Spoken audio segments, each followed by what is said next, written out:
మధ్యలో నా హెయిర్ అయితే చాలా ఊసిపోయినాయి అన్నమాట. నేనైతే ఈ ఆయిల్ ప్రిపేర్ చేసుకొని పెట్టుకున్నా. అప్పుడే నాకైతే హెయిర్ అనేటివి మళ్ళీ రీగ్రోత్ అవ్వడం, బేబీ హెయిర్ రావడం స్టార్ట్ అయింది. సో ఈ ఆయిల్ని ఎలా ప్రిపేర్ చేసుకోవాలో నేను మీకు చూపిస్తాను రండి. సో దీనికి కరివేపాకు, ఉల్లిగడ్డ, కలబంద గుజ్జు అండ్ మందార పువ్వులు ఆకులు కావాలన్నమాట. ఇప్పుడు ఒక గిన్నె పెట్టుకొని ఇలా ఆయిల్ అనేది మనము యాడ్ చేసుకోవాలి. దాంట్లో నేనైతే ఇక్కడ కోకోనట్ ఆయిల్ తీసుకున్నాను. మీరు ఏ ఆయిల్ యూజ్ చేస్తే ఆయిల్ తీసుకోండి. సో ఆయిల్ మొత్తం ఇందులో వేసేసిన తర్వాత మనం తీసుకునే ఇంగ్రీడియంట్స్ అన్నీ ఇందులో యాడ్ చేసుకోవాలన్నమాట. ఫస్ట్ ఆఫ్ ఆల్ వచ్చేసి మనము ఈ ఫ్లవర్స్ యాడ్ చేయాలి. ముద్దమందారం పువ్వులు అనేటివి ఇందులో వేసేయాలి.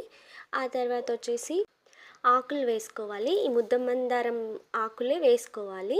ఆ ఆకులు వేసేసుకున్న తర్వాత మనం నెక్స్ట్ వచ్చేసి కరివేపాకు ఇందులో యాడ్ చేసేసుకోవాలి.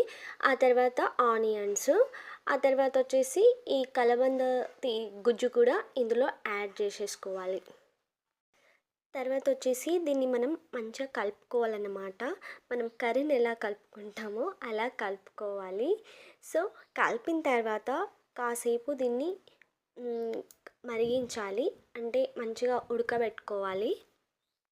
తర్వాత మనం ఒక కాటన్ క్లాత్ తీసుకొని దాంట్లో మొత్తం వడబోసుకోవాలి. ఒక గిన్నె తీసుకొని దాంట్లో కాటన్ క్లాత్ వేసి ఇలా మొత్తం వడబోసుకోవాలి.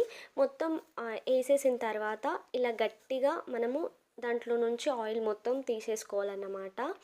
దీంట్లో చాలా ఆయిల్ ఉంటుంది కాబట్టి కొంచెం గట్టిగా చేస్తే ఆయిల్ మొత్తం బయటికి వచ్చేస్తుంది.